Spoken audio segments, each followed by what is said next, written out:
রমজানের এক বিকেল সূর্য ডুবে যাওয়ার অপেক্ষায় পুরো গ্রাম যেন ব্যস্ত হয়ে উঠেছে। বাজারে মানুষের ভিড়, কেউ ছোলা কিনছে, কেউ খেজুর, কেউ আবার ফলমূল। হঠাৎ বাজারে ফিসফিস শুরু হলো, শুনছো লেবুর দাম নাকি সোনার মতো হয়ে গেছে। কি বলো, একটা লেবু 50 টাকা? গ্রামের পুরনো লেবুর দোকানদার কাদের চাচা সত্যিই দাম বাড়িয়ে দিয়েছেন। আগে যেখানে একটা লেবু 10 টাকায় বিক্রি হতো, এখন সেটা 50 টাকা।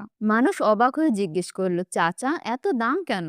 কাদের চাচা একটু রেগে গিয়ে বলেন, রমজান মাস চাহিদা বেশি, বাজার থেকে আনতে বেশি দামে কিনতে হয়, লাভ না করলে সংসার চলবে কিভাবে। কিন্তু অনেকেই বুঝতে পারলো এটা পুরো সত্য না। সেই বাজারে গরুর গাড়ি চালাতো রহিম। সারাদিন রোজা রেখে সে 300 টাকা আয় করেছে। শরীর ক্লান্ত, তবুও মনে শান্তি, কারণ সে রোজা রেখেছে। বাড়িতে তার স্ত্রী আয়শা আর 7 বছরের মেয়ে মরিয়ম অপেক্ষা করছে। মরিয়ম সকালে বলছিল, আব্বু আজ কি লেবু শরবত হবে? আমি নিজে বানাবো।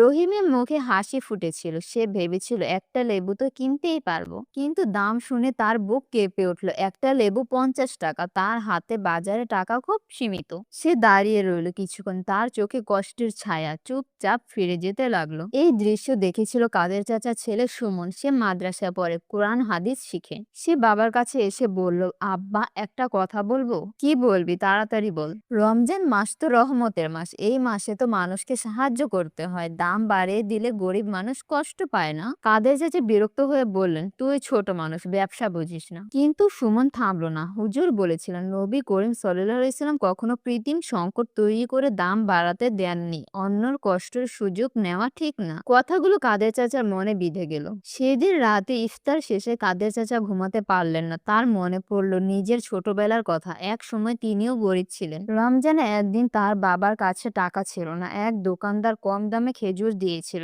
আর সেই মানুষটার জন্য আজও তারা দোয়া করে। কাদের চাচা দীর্ঘশ্বাস ফেলেন, আমি কি তাহলে ভুল করছি? পরের দিন বিকেলে বাজারে আবার ভিড়। মানুষ অনিচ্ছা সত্ত্বেও 50 টাকায় লেবু কিন। হঠাৎ কাদের চাচা উচ্চস্বরে বলেন, শুনুন সবাই। সবাই তাকালো। তিনি বলেন, আজ থেকে লেবুর দাম আগের মতোই 10 টাকা, আর যারা গরিব তাদের জন্য 5 টাকা। বাজারে ফিসফিস শুরু হলো। কেউ বলল, কি সত্যি? ঠিক তখন রহিম পাশ দিয়ে যাচ্ছিল। কাদের চাচা ডাকলেন, রহিম এদিকে আয়। কাদের চাচা তার হাতে কয়েকটা লেবু দিলেন। এই নে, 10 টাকায় দিবি, আর আজকের জন্য 2টা ফ্রি। রহিমের চোখ ভিজে গেল। চাচা, আল্লাহ আপনাকে উত্তম প্রতিদান দিন। এই ঘটনা দেখে অন্য দোকানিরাও ভাবতে লাগলো। একজন বলল, আমরাও দাম বাড়িয়ে ভুল করেছি। ধীরে ধীরে পুরো বাজারে দাম কমে গেল। মানুষের মুখে হাসি ফুটলো। সুমন বাবার দিকে তাকিয়ে মুচকি হাসলো। কাদের চাচা তার মাথায় হাত রেখে বললেন, তুই ঠিকই বলেছিলি বাবা। রহিম বাড়ি ফিরে মরিয়মকে ডাকলো, মা দেখো কি এনেছি। মরিয়ম দৌড়ে এসে লেবু দেখে খুশিতে লাফিয়ে উঠলো,